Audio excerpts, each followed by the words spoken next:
Père, nous voulons te confier l'écoute de ta parole et la prédication de ta parole. Merci de contrôler et la prédication et l'écoute de ta parole. Nous te confions l'orateur et te confions l'auditoire. Merci de nous éloigner de la distraction et de nous permettre d'être attentifs, de prêter une oreille très attentive, mais surtout donne-nous de l'intelligence. Ouvre notre esprit afin que nous comprenions ta parole. Et que là où ta parole doit apporter une correction, qu'elle apporte.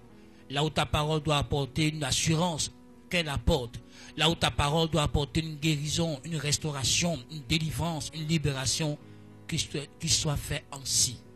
Donne-nous de recevoir humblement ta parole, de la recevoir et d'y croire, afin que le pouvoir contenu de ta parole puisse agir dans nos vies et que notre transformation soit encore plus approfondie par ta grâce et ta puissance dans le nom de Jésus-Christ. Dieu, que tout faux raisonnement soit brisé et donne-nous de nous soumettre à la parole de Dieu, de l'accepter et de conformer nos actes et nos pensées à la parole de Dieu, afin que, Père, de par nous, tu sois glorifié sur la terre des hommes. Merci de bénir ta parole, merci de nous faire du bien, dans le nom de Jésus. Amen.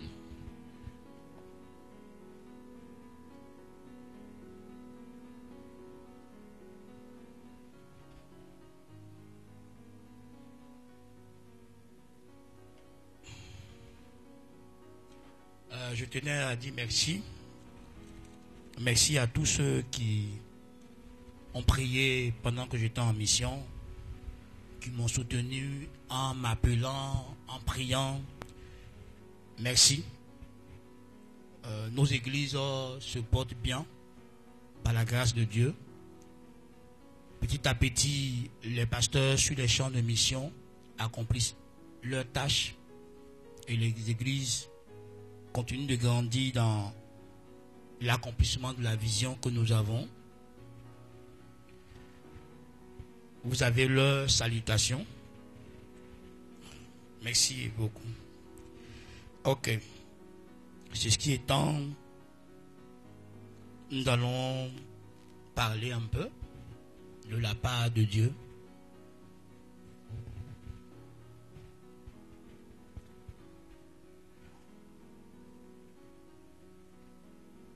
Ce matin, je veux parler d'un attribut de Dieu. Un attribut vraiment essentiel de Dieu. C'est son essence.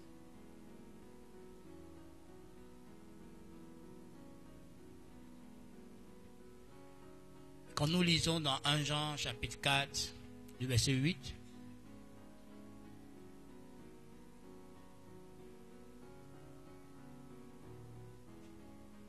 on nous dit là-bas que l'amour, que Dieu plutôt, Dieu est amour.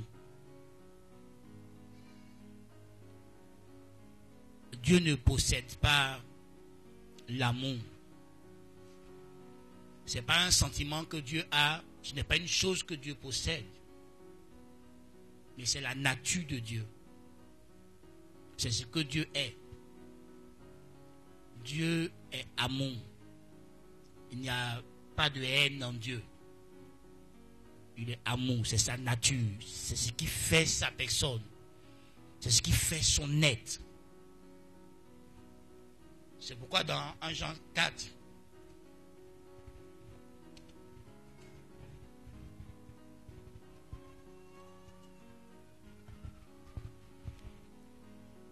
on nous dit dans le verset 7, bien-aimés, aimons-nous les uns les autres, car l'amour est de Dieu.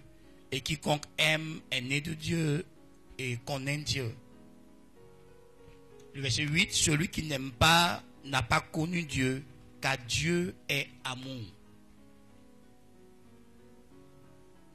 Donc,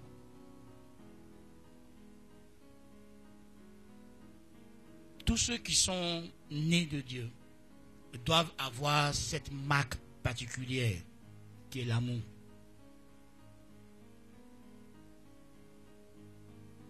Et nous n'avons pas connu l'amour vrai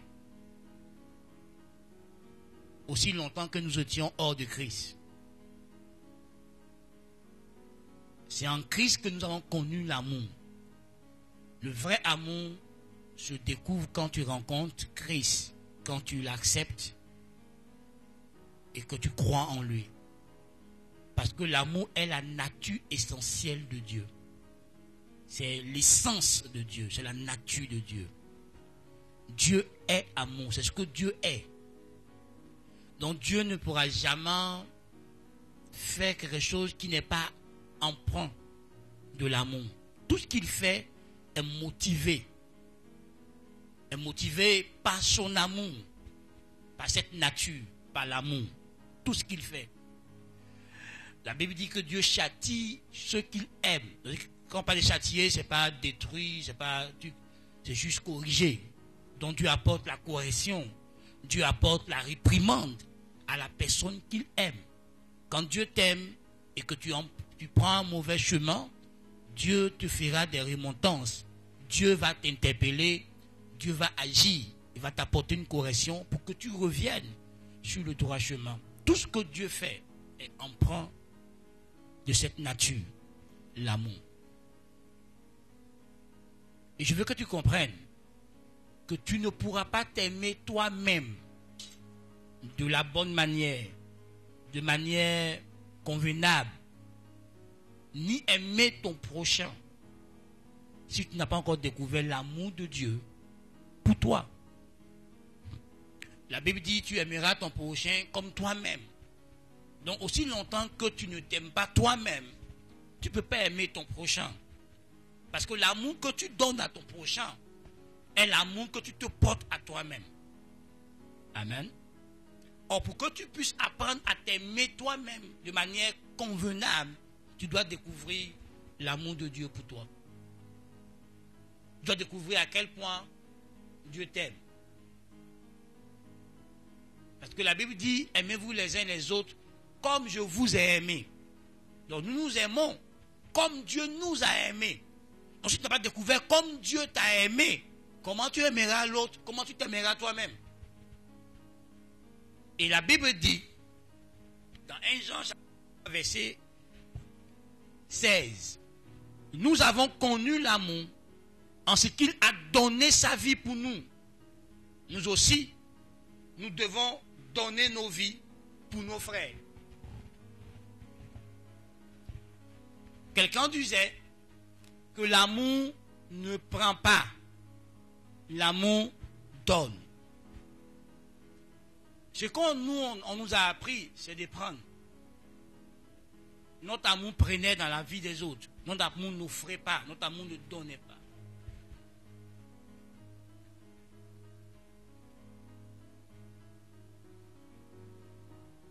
Dieu est amour. Et tu dois le comprendre.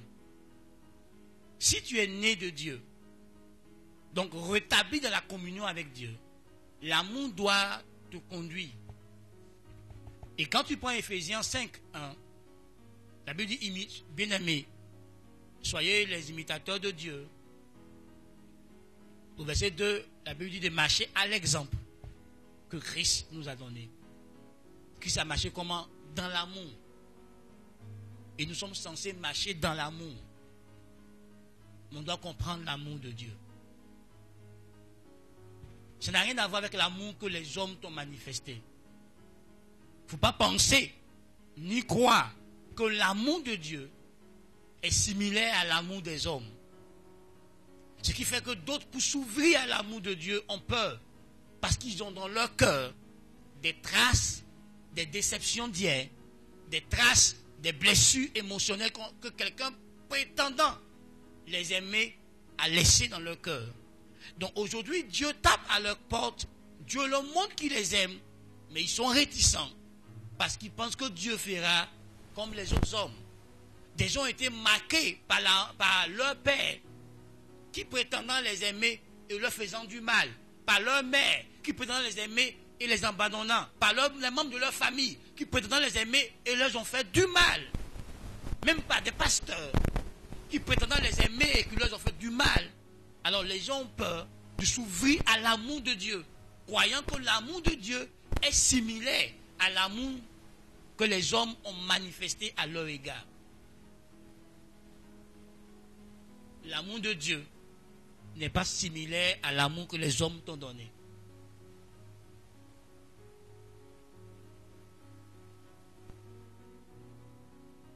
Tu vois, tu peux ouvrir ton cœur à l'amour de Dieu. Parce que c'est une assurance vie. C'est quelque chose de certain. Quelque chose de sûr, de véritable.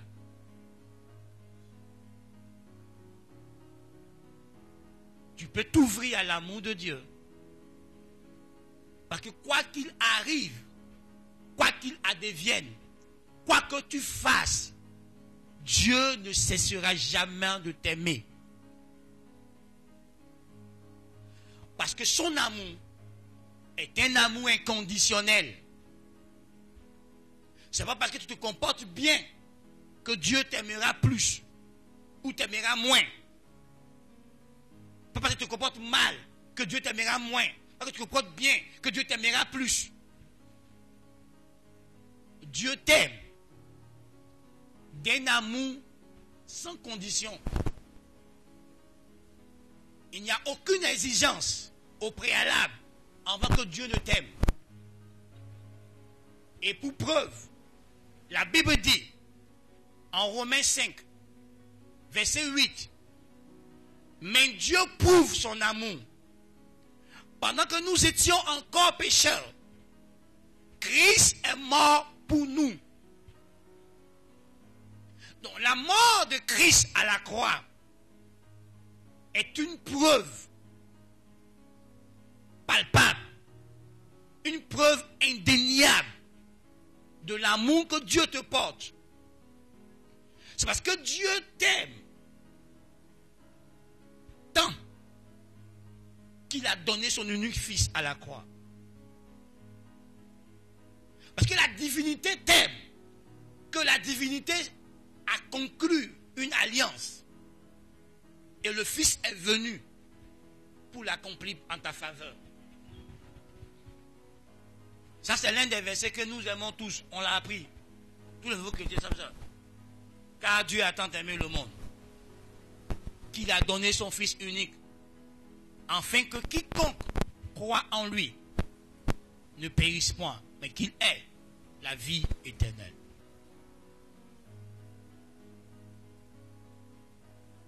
Frère, si tu n'es pas sûr, si tu n'es pas certain de l'amour que Dieu te porte, tu ne peux pas trouver ta sécurité dans cet amour.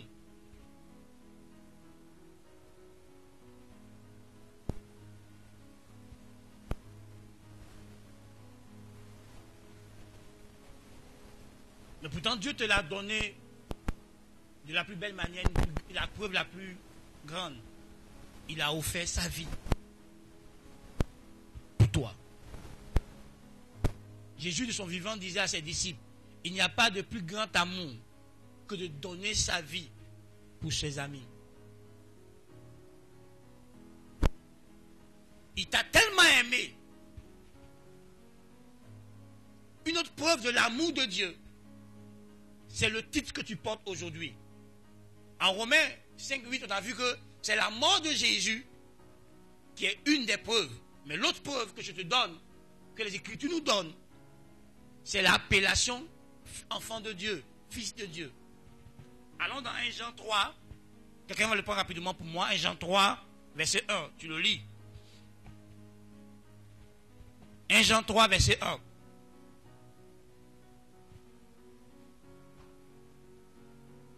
Nous lisons 1 Jean 3, verset 1. Oui. Voyez quel amour le Père nous a témoigné. Voyez quel amour le Père nous a témoigné. Vous voyez de quel amour Dieu quel amour Dieu a manifesté à notre égard. Maintenant, regardez ce qu'il va dire à la suite. Pour que nous soyons appelés enfants de Dieu. Donc le fait qu'on t'appelle fils de Dieu, fille de Dieu, enfant de Dieu, c'est une preuve, c'est un témoignage de l'amour que Dieu a eu pour toi. C'est parce que Dieu t'a tellement aimé qu'aujourd'hui, tu fais partie de la famille de Dieu. Tu es fils et fille de Dieu. Amen. Donc à chaque fois que tu te rappelles que tu es fils de Dieu, rappelle-toi que c'est la preuve de l'amour de Dieu pour toi. Parce que Dieu t'a aimé. Qui t'a fait de toi son enfant. Donc tu vois, tu n'es pas enfant de Dieu par mérite. Tu es enfant de Dieu parce que Dieu t'a aimé.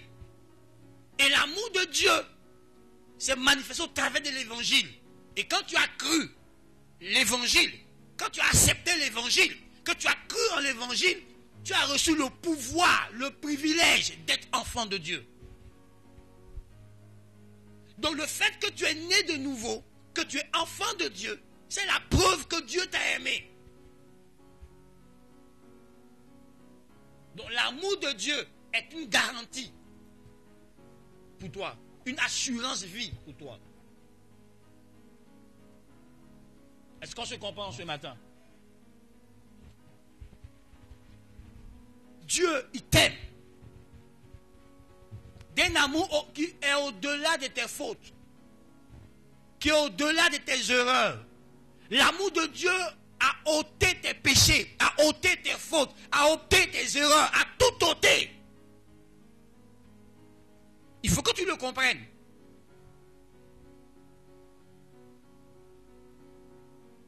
L'amour de Dieu a fait de toi son ami, son enfant. Pourtant, tu étais hier son ennemi. Mais aujourd'hui, tu es réconcilié avec Dieu. Tu as fait la paix avec Dieu à cause de l'amour que Dieu te porte. Sache que derrière le salut, c'est qui a la source du salut, c'est l'amour de Dieu. Donc si Dieu a pu aller jusqu'à devenir semblable à toi, entrer dans ton péché pour te retirer, c'est quoi il va pas te donner? Allons-y dans Romains chapitre 8.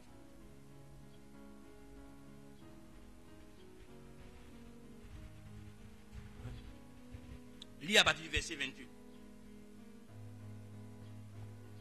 Romains chapitre 8, à partir du verset 28.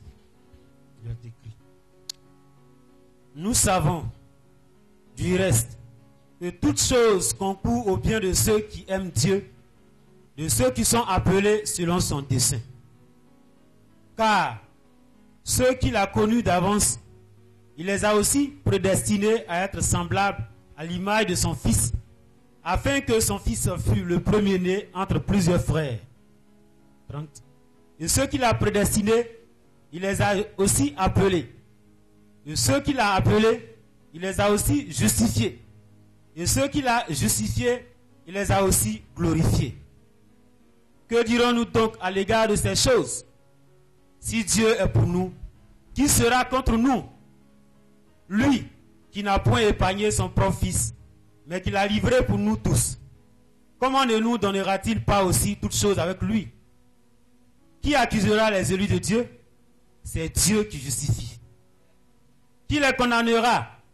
Christ est mort, bien plus. Il est ressuscité. Il est à la droite de Dieu et il intercède pour nous. Qui nous séparera de l'amour de Christ? Sera-ce la tribulation, ou l'angoisse, ou la persécution, ou la faim, ou la nudité, ou le péril, ou l'épée? Selon qu'il est écrit, c'est à cause de toi qu'on nous met à mort tout le jour, qu'on nous regarde comme des brebis destinées à la boucherie. Mais dans toutes ces choses, nous sommes plus que vainqueurs par celui qui nous a aimés. Car j'ai l'assurance que ni la mort, ni la vie, ni les anges, ni les dominations, ni les choses présentes, ni les choses à venir, ni les puissances, ni la hauteur, ni la profondeur, ni aucune autre créature ne pourra nous séparer de l'amour de Dieu manifesté en Jésus-Christ notre Seigneur. Amen. Amen. voyez, quand tu ouvres la Bible à cette page au chapitre 8, la phrase qui introduit ce chapitre 8 dit: il n'y a donc maintenant aucune condamnation pour ceux qui sont en Jésus-Christ. Et le verset 39, qui est le dernier verset, dit que rien ne peut nous séparer de l'amour de Dieu manifesté en Jésus-Christ. Donc tout ce chapitre-là, moi, je le mets dans le cadre de la manifestation de l'amour de Dieu pour nous. Même dans les épreuves, le chapitre-là parle de ça aussi, même dans les épreuves, dans les moments difficiles, l'amour de Dieu nous accompagne. Parce que ce qu'on subit maintenant n'est pas comparable à la gloire qui nous est réservée, à la gloire à venir. Frère, je veux que tu comprennes ce matin que dans l'amour de Dieu se trouve toute la providence divine pour toi. Dans l'amour de Dieu. Je répète, dans l'amour de Dieu se trouve toute la providence divine pour toi. Dieu, en te donnant Jésus, t'a tout donné, absolument toutes choses. C'est pour ça que Paul dit: si Dieu qui n'a pas épargné son Fils, mais l'a livré pour nous, comment ne nous donnera-t-il pas toutes choses avec lui?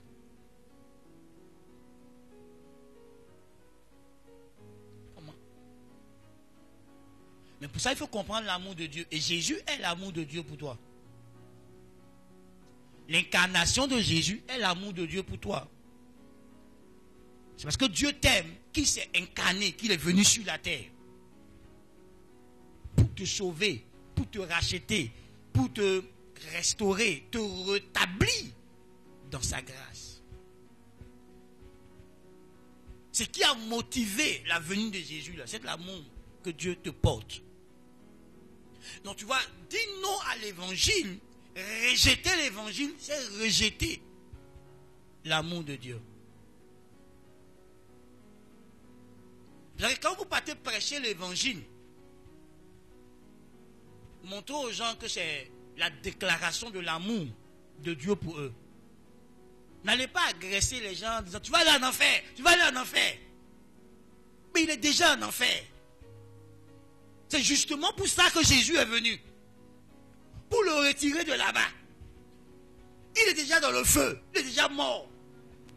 C'est pour ça que Jésus est venu le retirer. Toi, tu lui dis qu'il va rester là-bas. Et puis après, tu lui dis que Dieu l'aime encore. Tu vois, tu crées une confusion dans son esprit. Or, le salut, c'est Dieu qui aime le monde et qui tend la main au monde pour les sauver. Et toi, tu vas prêcher l'évangile et tu agresses les gens.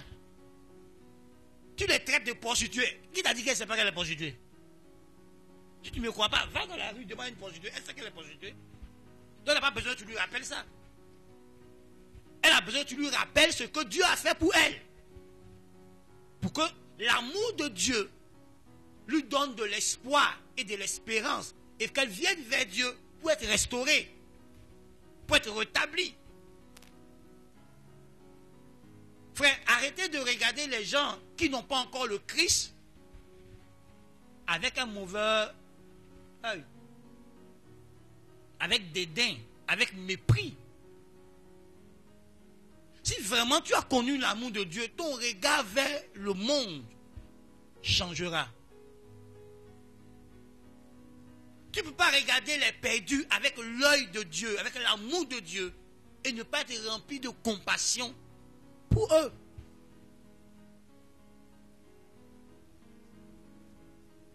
Tu vois, c'est l'amour de Dieu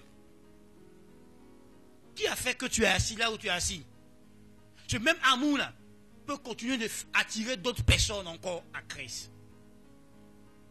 Même si Dieu veut te faire de toi son instrument, mais rappelle-toi que parce que Dieu les aime, il mettra tout en œuvre pour les sauver. Donc quand tu te présentes devant eux, laisse-toi conduire par l'Esprit pour que l'Esprit de Dieu, au travers de toi, leur communique l'amour de Dieu et les ramène à Dieu.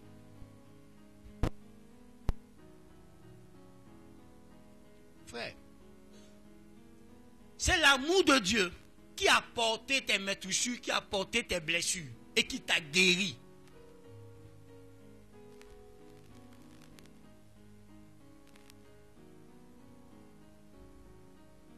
Donc Paul demande, si Dieu est pour nous, si Dieu il est pour nous, qui peut être contre nous? Mais tu vois, avant qu'il dise ça, il dit que toute chose concourt au bien de ceux qui aiment Dieu, qui soient appelés selon son dessein. Et ce que Dieu a appelé, il les a prédestinés, ce qu'il a prédestiné, il les a appelés, ainsi de suite, il les a justifiés, glorifiés. Il dit à l'égard de toutes ces choses, donc à l'égard de ce que Dieu a fait pour nous, à l'égard de ce que Dieu a démontré pour nous, à l'égard de ce que Dieu a accompli pour nous en Christ, qui atteste que Dieu est avec nous, qui atteste que Dieu nous a acceptés, qui atteste que Dieu s'est réconcilié avec nous, que Dieu a fait la paix avec nous, que Dieu et nous, on est devenus un. Qui peut être contre nous? Qui peut prendre le risque d'être contre nous? Puisque Dieu nous a acceptés en Christ et nous a fait venir à lui, qui peut être contre nous? Vous voyez, quand les sorciers disent que ils veulent nous détruire et que vous tremblez, vous n'avez pas compris l'amour de Dieu pour vous.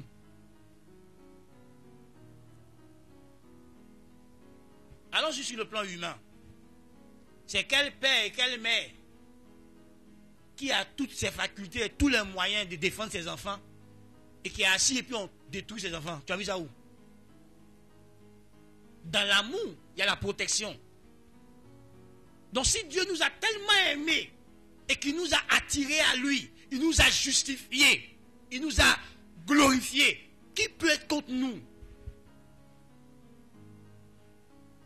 Qui peut nous détruire? Dans l'amour de Dieu, il y a la protection divine pour chacun de ses enfants. Parce que Dieu t'aime, Dieu garantit ta protection. Parce que Dieu t'aime, Dieu veille sur toi. Même quand toi tu dors, Dieu ne sommeille point. Il veille sur toi. Il te garde pendant tes sorties et pendant tes entrées. Il te garde dans tout ce que tu fais, dans ta marche, dans tes voies. Il te garde, Dieu.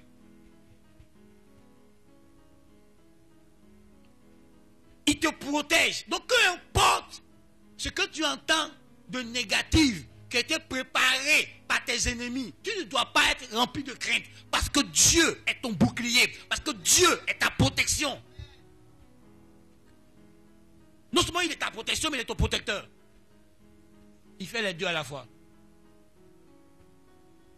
Frère, si tu ne trouves pas dans l'amour de Dieu l'assurance de ta vie, la garantie de ta vie, il y a problème. Parce que vous voyez, c'est cet amour-là qui a effacé tout acte dont les ordonnances subissaient contre nous et nous condamnaient. C'est l'amour de Dieu qui a dépouillé Satan, qui a dépouillé les démons, qui a dépouillé les autorités, les dominations de tout pouvoir qu'ils avaient. Est-ce que Jésus a accompli à la croix? Donc si dans l'amour de Dieu, tu ne trouves pas ta sérénité, tu ne trouves pas ta sécurité, tu ne trouves pas ta garantie de vie, que tu cherches ta garantie de vie hors de l'amour de Dieu, peut-être que tu n'as pas compris l'amour de Dieu. Par amour pour toi, son joyau le plus précieux, il l'a livré. Il ne l'a pas épargné, son fils Jésus.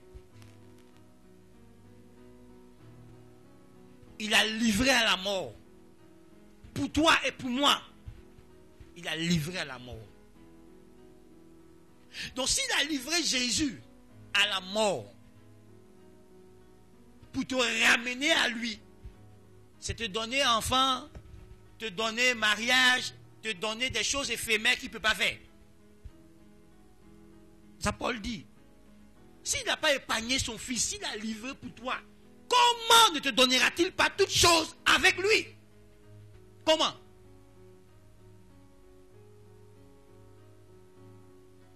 On voit des parents travailler dur juste pour que leurs enfants aient tout ce dont ils ont besoin pour être heureux dans la vie.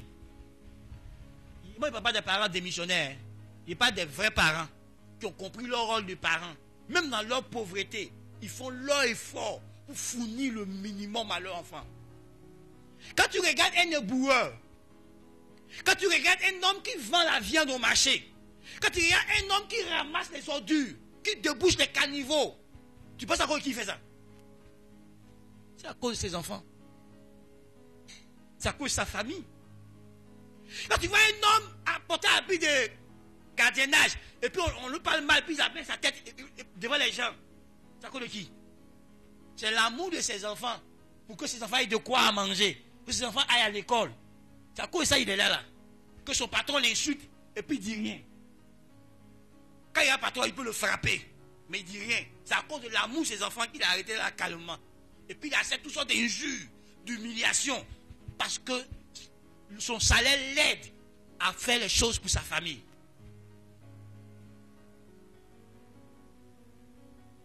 Donc si nous les humains, on peut consentir à toutes sortes de sacrifices, accepter toutes sortes d'humiliations, toutes sortes de rabais, juste pour prouver de l'amour à nos enfants et à nos épouses, et Dieu, qui lui a un amour parfait, parce qu'il est lui-même l'amour, et lui, ne fera-t-il pas mieux que nous? Tu vois, si tu continues d'avoir peur, tu n'as pas encore connu l'amour de Dieu.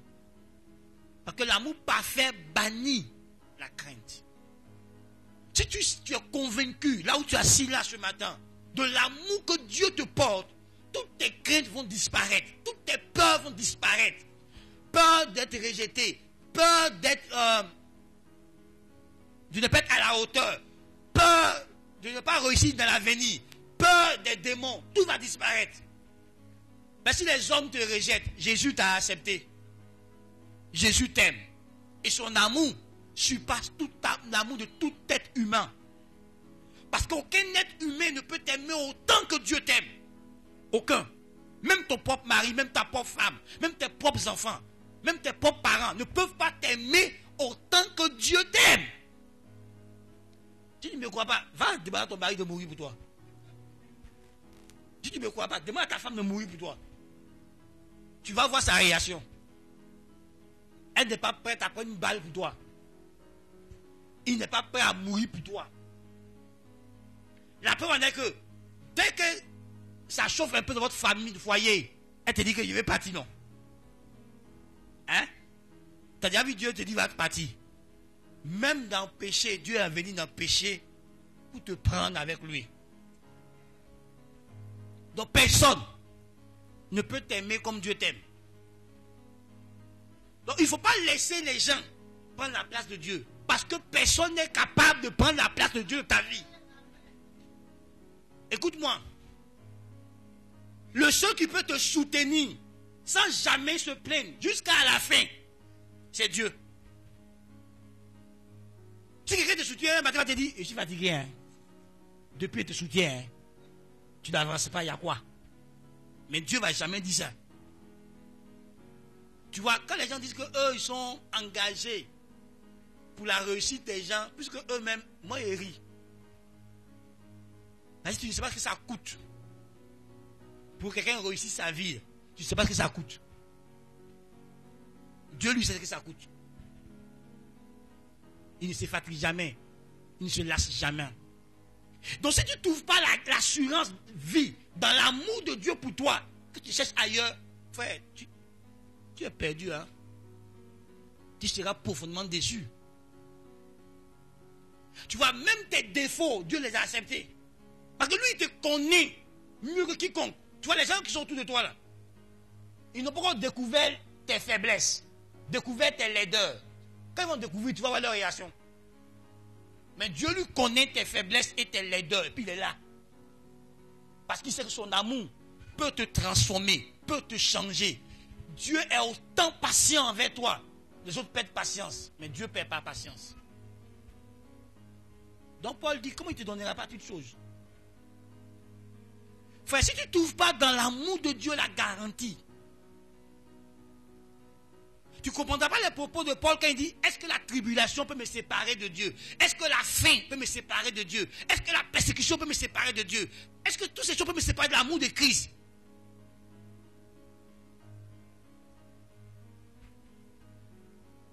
Frère, quand tu es persécuté un peu, tu veux laisser la main de Dieu. Tu n'as pas compris l'amour de Dieu pour toi. Si tu comprends l'amour de Dieu pour toi, il n'y a rien dans ce monde. Il n'y a rien dans le monde à venir qui peut te séparer de l'amour de Dieu manifesté en Christ. Rien, absolument rien. Tu ne vas pas céder au chantage des gens. Parce que tu auras la garantie que Dieu pourvoira à tes besoins, que Dieu prendra soin de toi. Tu n'as pas besoin de te compromettre parce que Dieu prendra soin de toi. Parce que c'est un Père aimant, un Père responsable, un Père aimant. Il prendra soin de toi. Quand Élie était dans le désert, Dieu a pris soin de lui. Tu ne laisseras pas les hommes te faire chanter.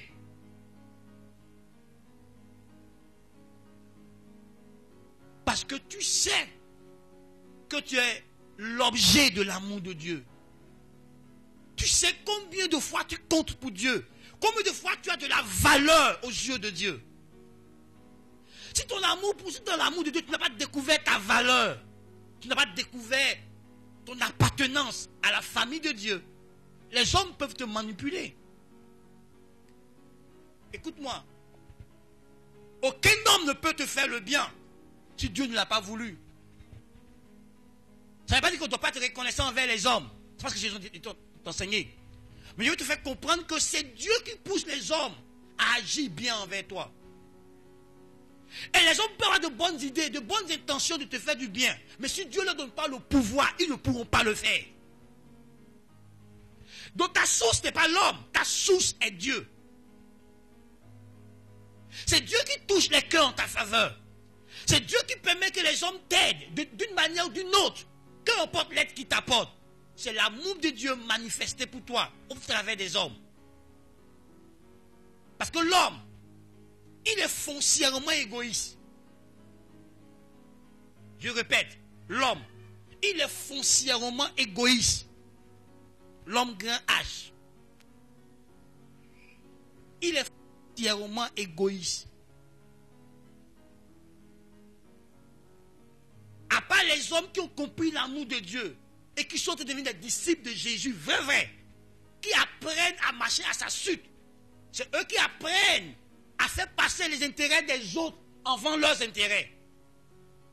Mais ceux qui n'ont pas le cœur de Dieu, ceux qui n'ont pas compris l'amour de Dieu et qui sont pas en train de vivre l'amour de Dieu, leurs intérêts passeront toujours avant l'intérêt des autres. Ils sont foncièrement égoïstes. Il ne faut pas t'amuser avec cette nature. Il peut être ton propre père, il peut être ta propre mère. À cause de son intérêt à lui, il peut briser ta vie. Je te donne un exemple biblique. Jacob était une source de bénédiction pour son oncle Laban et pour toute sa maison.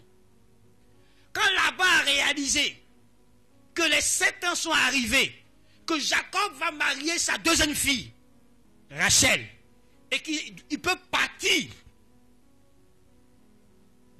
il s'est assis, il a réfléchi, et puis il dit, c'est pas normal, je vais trouver une solution. Il a appelé Léa, sa fille aînée, et ils ont monté un coup pour que Jacob reste encore dans la maison pour cette autre année. Léa a accepté ce coup comme sa propre petite soeur, même père, même mère.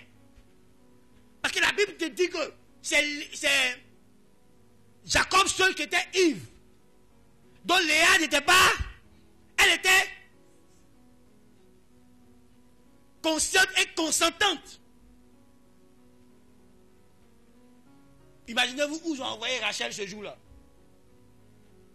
C'est qu'ils ont fait à Rachel. Pour qu'elle ne veut pas dire à son fiancé que voici le coup que mes parents préparent contre toi. Donc imaginez-vous. Jacob se réveille le matin. C'est Léa qui est dans son lit. Il a été trompé. Pourquoi? Pour leurs intérêts. Tu n'as jamais vu des familles où on se marie par intérêt? Où la mère, toute la famille met tout en eux. Tu dis, je l'aime pas, il faut l'aimer. Parce que s'il rentre dans notre famille, on aura l'argent. Donc laisse la famille, j'aime pas là. Aime-le. Force-toi à l'aimer. Ils s'en foutent de ce que tu ressens. C'est l'intérêt qu'eux ils vont avoir. C'est un gros taux, c'est un boss. Donc toi, ton j'aime pas là. Personne n'écoute ça. On est prêt à te mutiler sur le plan émotionnel pour l'intérêt de toute la famille.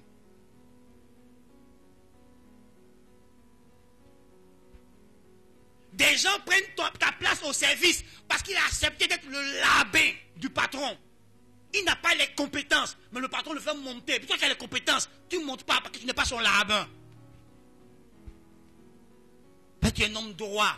Il ne peut pas te manipuler. Alors il préfère mettre des gens qui peuvent manipuler. Pour qu'ensemble, ils fassent la corruption. Parce que toi, tu intègres.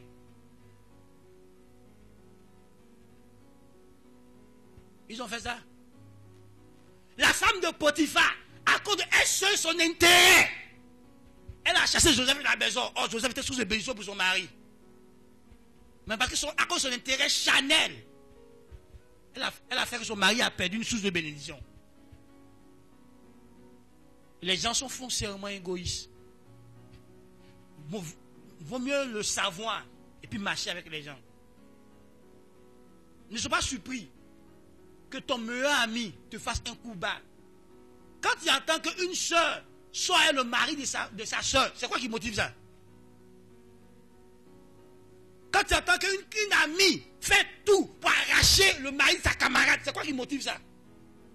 Quand tu entends qu'une fille normale, c'est que l'homme est marié, mais c'est sur elle, lui, qui achète tout son dévolu. C'est quoi qui motive ça? Son intérêt égoïste. Elle s'en fout du mal qu'elle fera à cette petite famille bien constituée. Monsieur, madame et leurs enfants. Elle s'en fout. C'est elle son intérêt. Donc elle fera tout. Tu vas aller au maraboutage, au fétichisme, à l'occultisme. Elle va aller pour envoûter le monsieur, pour qu'il se détruise sa famille. Et puis la pauvre femme et ses enfants vont souffrir. Et puis elle est heureuse. Parce qu'elle tue la voix et sa conscience. Quand les gens volent, ils sont prêts à aller cambrioler les maisons des gens, prendre le bien des gens. C'est quoi qui les anime? C'est l'égoïsme. Ils pensent qu'à eux seuls. Ils ne pensent pas au mal qu'ils feront aux autres. Ils ne pensent pas à la destruction qu'ils feront aux autres. Quand tu convoites le bien de quelqu'un, c'est parce que tu es égoïste. Mais tu vas prendre son bien. Mais lui, la destruction, ça lui fait. Ça ne t'intéresse pas. Tu ne penses pas à ça. Tu ne penses pas à au mal. Comment il sera meurtri. Comment il sera blessé. Comment il sera détruit. Tu ne penses qu'à toi seul, ton bien-être. Qu'est-ce qui fait que des gens sont dans l'église? Et puis ils sont prêts à avoir des comportements qui salissent la réputation de l'église. Parce qu'ils ne pensent pas à l'église, ils pensent qu'à eux seuls.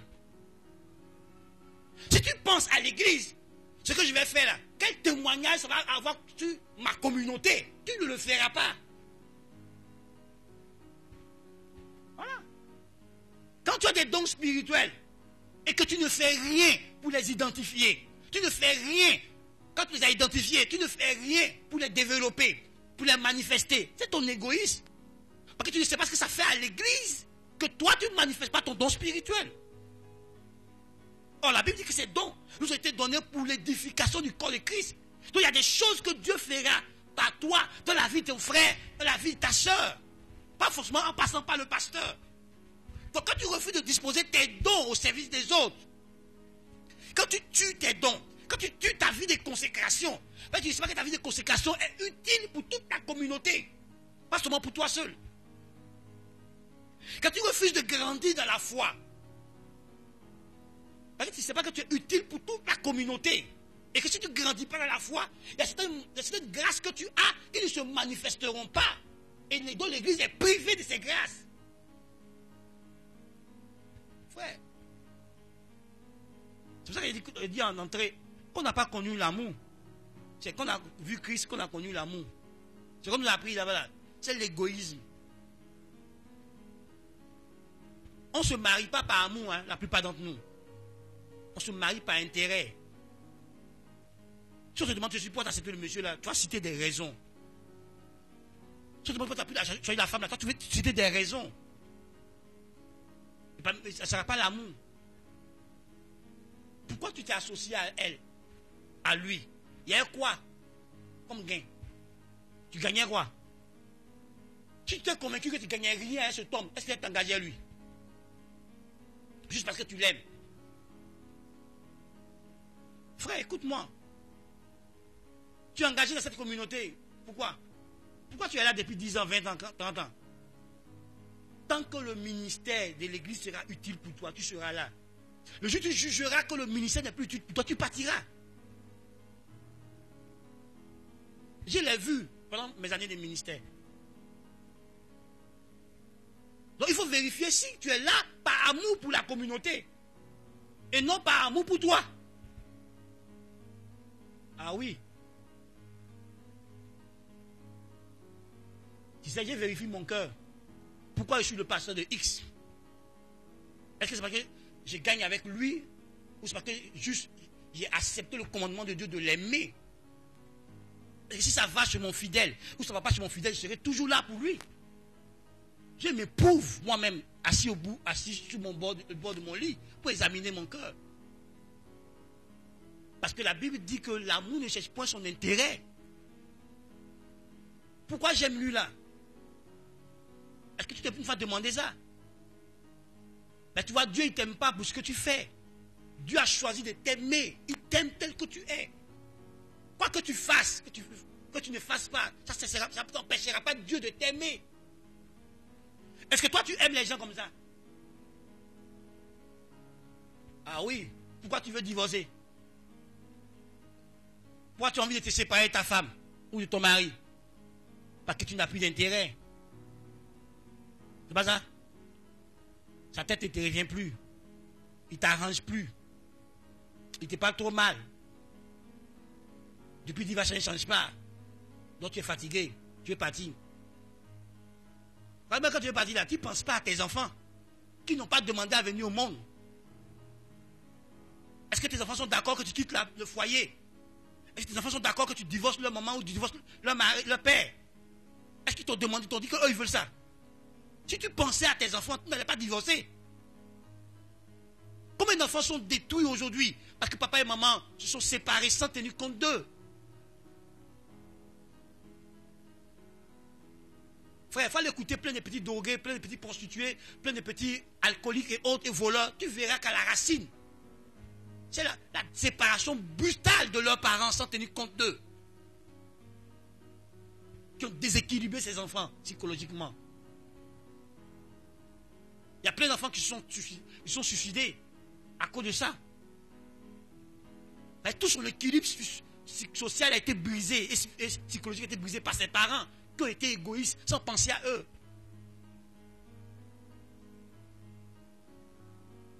Frère, quand tu dilapides les biens, les ressources que Dieu te donne, tu peux dire que c'est moi qui travaille, c'est moi qui amène l'argent.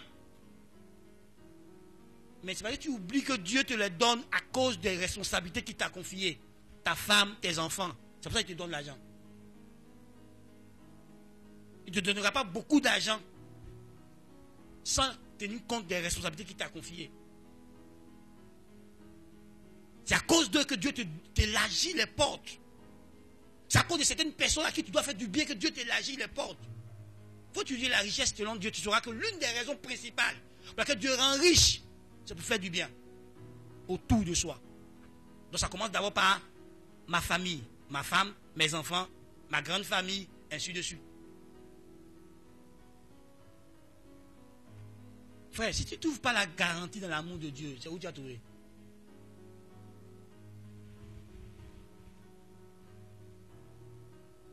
Frère. Il dit, qui va nous condamner? Qui va nous accuser? Personne.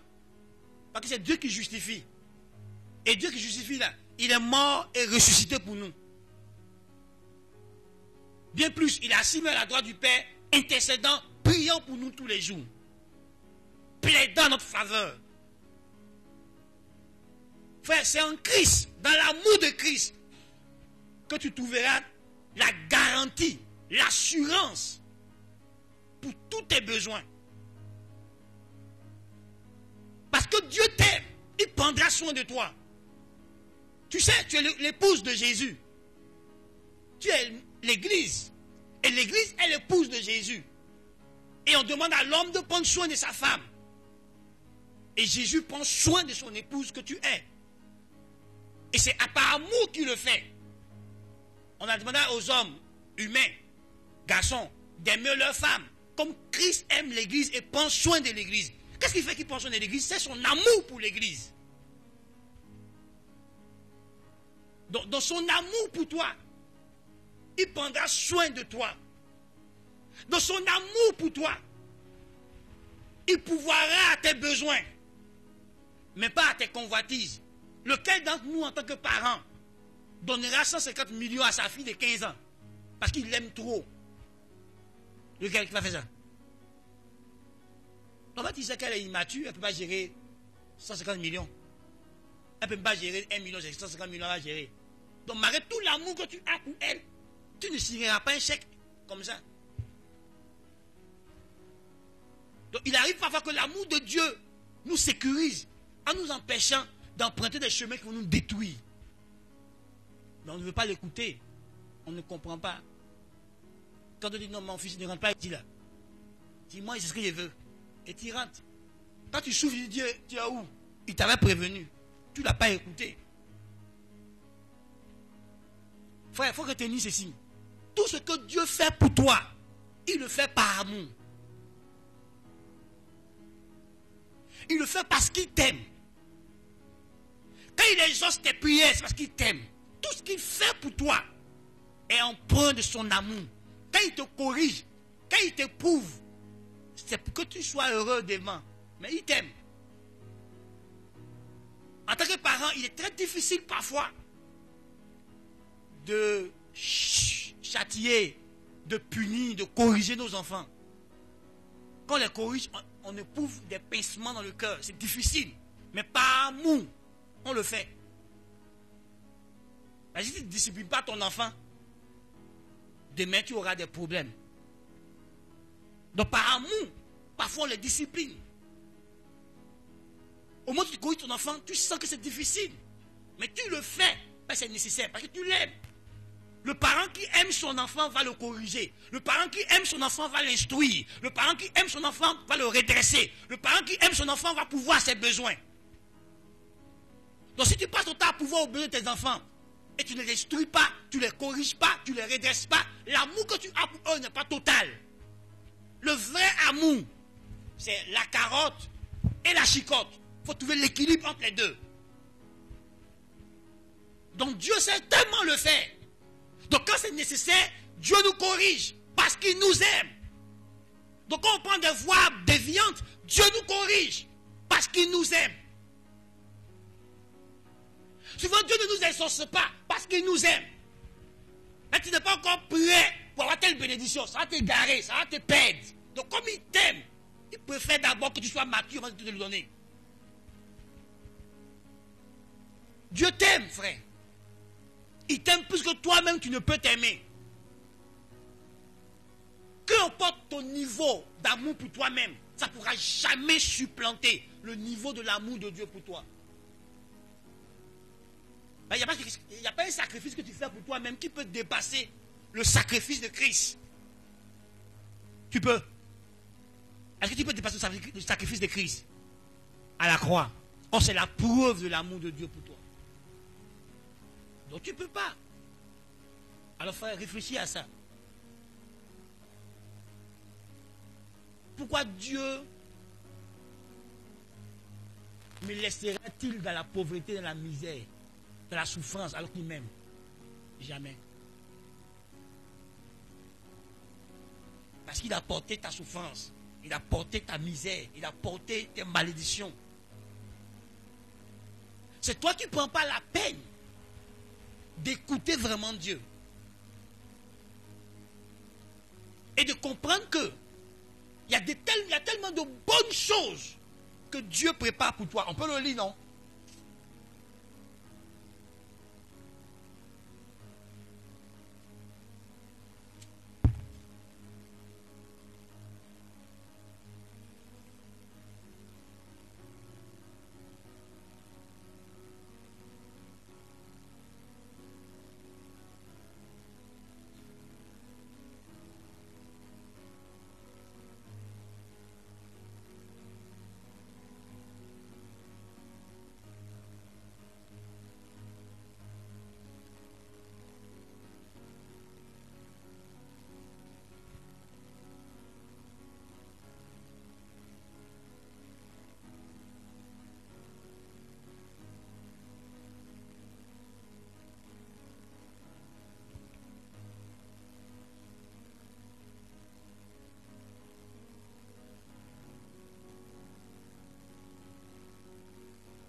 Excusez-moi, je cherche le verset exact.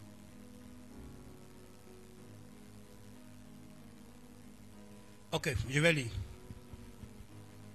Mais, comme il est écrit, donc dans 1 Corinthiens 2, 8, mais, comme il est écrit, ce sont des choses que l'œil n'a point vues, que l'oreille n'a point entendues, et qui ne sont pas montées au cœur de l'homme, des choses que Dieu a préparées pour ceux qui l'aiment.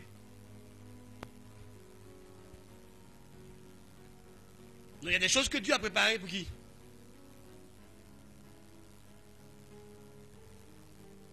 Donc, il y a des grandes choses que Dieu a préparées pour toi, parce qu'il t'aime. Frère, tout comme toi, tu t'assois et puis tu fais projet pour tes enfants. Il y a que mon tel fils arrive là, ma telle fille arrive là, il y a ça pour nos enfants. Tu as appris ça de qui? Tu as appris ça de Dieu. Donc Dieu a des projets pour toi. Des projets de paix et de bonheur. Dieu a préparé de grandes choses et de bonnes choses. Des choses excellentes pour toi.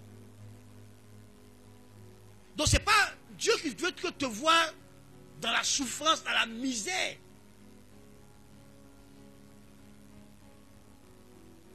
Parce que quand on aime quelqu'un, nous on sait ça. On cherche ce qui est bien pour la personne. On veut ce qui est meilleur pour la personne qu'on aime. Donc si Dieu t'aime, Dieu a préparé de bonnes choses pour toi.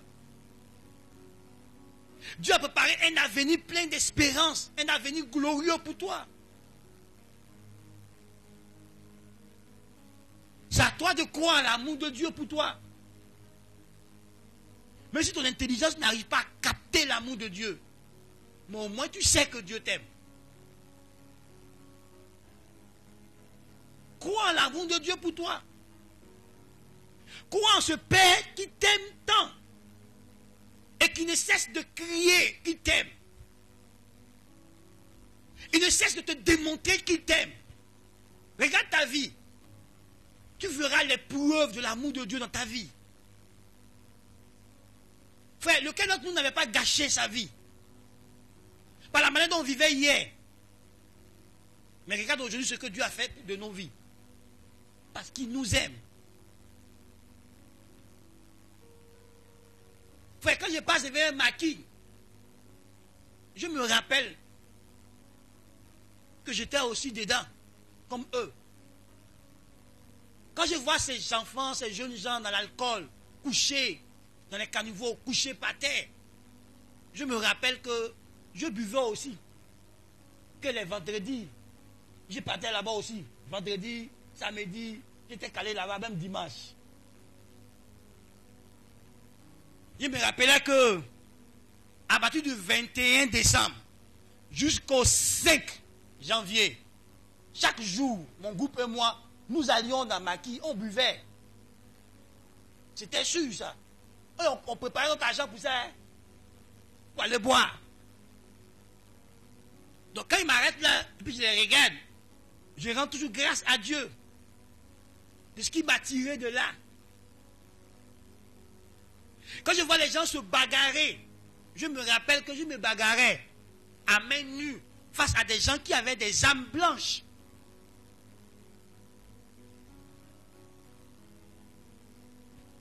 Que Dieu m'a sauvé, il m'a épargné, je ne suis pas mort. Quand je vais à l'hôpital, et que j'ai fait mon calcul de santé et puis je suis en bonne santé, je me rappelle que j'étais un fumeur. Je me rappelle que j'étais un coureur de jupons. Mais je n'ai jamais eu sida, je n'ai jamais eu MST parce que Dieu m'a sauvé. Il était très bête. Hein? Il fait mal des choses qui disaient qu'on ne mangeait pas banane avec la peau. Il fait pas des choses là. On l'a pas péto avec papier là. On a donné papier pour la péto. Pour dire qu'il ne peut pas sortir avec une femme avec capote. Mais est-ce que tu savais qui c'est? On s'en foutait. Mais notre intelligence était obscurcie. Mais l'amour de Dieu m'a protégé. Quand il m'assoit aujourd'hui, puis ma vie hier, je ne fais que adorer Dieu. Je ne fais que dire merci à Dieu. Parce que j'imagine les risques que j'ai pris. Frère, on va dans boum, soirée dansante. On va dans boîte de nuit. Tu ne connais pas la fille là. C'est ni vu ni connu. Dans les toilettes de la boîte de nuit là. Allez, c'est fini. Et vous partez. Sans préservatif. Donc imagine les risques que j'ai pris. Et donc quand j'ai fait mon bilan de santé, puis tu n'as pas sida. Tu n'as pas MST. Je ne peux que dire quoi? Merci Jésus. Frère, j'ai pris des risques. Hein? On pouvait me mettre en prison dans mes risques que j'ai pris. On ne m'a jamais attrapé. C'est la grâce de Dieu. Alors je veux te dire à toi, il ne faut pas mépriser l'amour de Dieu. Parce que les sorciers de ton village, ils t'ont raté jusqu'à tu es venu en Christ. Il faut pas penser que ça aujourd'hui veut te détruire. Hein? Il y a longtemps qu'ils sont à tes touches. Si tu es encore en vie, parce que Dieu t'aime. Si il y a des gens qui sont consacrés à tout faire pour écouter ta vie, pour te mettre à mort. Ils font tout. Ils font toutes sortes de projets, de plans pour t'ôter ta vie. Si tu es en vie, c'est à cause de l'amour de Dieu. Parce que Dieu te protège, parce que Dieu intervient. Ceux qui veulent voir ton foyer détruit, là, ils sont nombreux comme ça. Donc si ton foyer est là, tu dois rendre grâce à Dieu. Parce que l'amour de Dieu t'épargne de beaucoup de choses que tu ne peux pas imaginer. Il y a des gens, chaque jour, ils te lancent des flèches pour te détruire, pour te nuire, pour te briser. Ça leur fait mal ton succès. Ça leur fait mal ton bonheur. Ça leur fait mal ta paix. Ça leur fait mal que tu ris un peu. Et c'est l'amour de Dieu qui te garde, qui te préserve de tous ces plans machiavéliques de tes ennemis. Donc attache-toi à l'amour de Dieu. Parce que Jésus t'aime. Ne laisse rien te séparer de l'amour de Dieu. L'amour de Dieu est ton assurance vie. Parce qu'il t'a aimé que tu as eu la vie éternelle. C'est ton assurance vie. Reste attaché à l'amour de Dieu. Ne permets pas à des plaisirs de 5 minutes. Ne me permets pas à des petits péchés, mensonges ici, par là, de te séparer de Dieu. Frère, sanctifie-toi. Garde-toi dans l'amour de Dieu. Dans l'amour de Dieu, il y a tout pour toi. Tout ce dont tu as besoin pour être épanoui, pour être heureux, se trouve dans l'amour de Dieu. Si tu réponds à l'amour de Dieu, si tu vis ton love avec Dieu, tu verras ce que l'amour de Dieu fera de ta vie. Réponds juste à l'amour de Dieu. Ouvre ton cœur à l'amour de Dieu. Aime Dieu en retour. Et tu verras comment l'amour de Dieu transformera ta vie, transformera ton histoire. Comment l'amour de Dieu fera de toi un meilleur homme, une meilleure femme, quelqu'un d'excellent, une source de bénédiction pour les nations. Réponds à l'amour de Dieu. Ouvre ton cœur à l'amour de Dieu. Laisse l'amour de Dieu venir en toi. Permets au Saint-Esprit de répandre l'amour de Dieu en toi. Vis une relation amoureuse avec Dieu et continue de construire cette relation. Approfondis ta relation amoureuse avec Dieu. Et tu verras que de cette relation sortira quelqu'un de merveilleux, de glorieux que le monde va accueillir. Ça sera toi. Le monde attend ta révélation. Et c'est l'amour de Dieu qui donnera cette révélation au monde. Si tu réponds à l'amour de Dieu, tu connaîtras des progrès. Tu verras l'amour de Dieu te transformer, te changer. Tu verras l'amour de Dieu ouvrir des portes pour toi. Tu verras l'amour de Dieu opérer des guérisons, des miracles. Pourquoi? Parce que la Bible dit que la foi rend l'amour agissante. L'amour rend la foi agissante plutôt. L'amour rend la foi vivante. Si tu aimes Dieu, ton amour va faire des choses extraordinaires. Et je donne ce dernier exemple. Celui de David. Dans son amour pour Dieu, il a voulu construire une hache, un temple, une maison pour Dieu. Et Dieu a transformé ça en alliance éternelle entre lui et Dieu et sa descendance. Son amour pour Dieu, ça lui faisait mal que lui il dort dans un palais et puis l'arche de l'alliance était sous une tente. Donc il voulait construire juste une maison pour Dieu. C'est devenu une alliance éternelle entre lui et Dieu et sa descendance. Donc il y a des choses que tu feras par amour pour Dieu et ça va te transformer et ça va garantir l'avenir de tes enfants. Dieu t'aime. Aime Dieu en retour. Et tu verras ce qui va se passer. Que Dieu nous bénisse.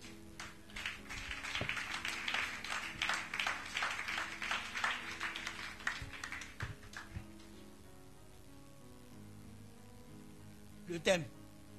Qui voit le thème? Hein?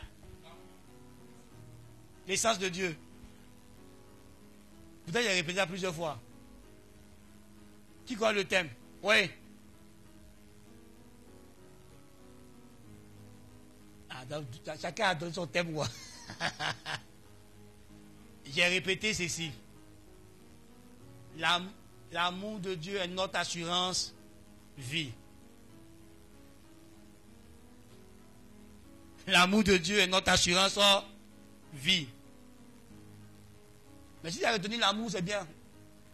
Si tu as retenu que Dieu t'aime aussi, c'est bien.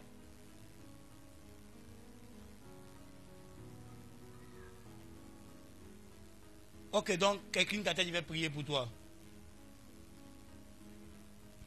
Père, je prie que tu nous donnes de réaliser combien tu nous aimes et que cet amour est une assurance pour notre vie au quotidien. Parce que par amour, tu feras toutes choses pour nous. Par amour, tu nous gardes. Par amour, tu nous instruis. Par amour, tu nous corriges. Par amour, tu nous montres la voie à suivre. Par amour, tu nous enrichis. Par amour, tu fais tellement pour nous, Seigneur. Donne-nous de le réaliser.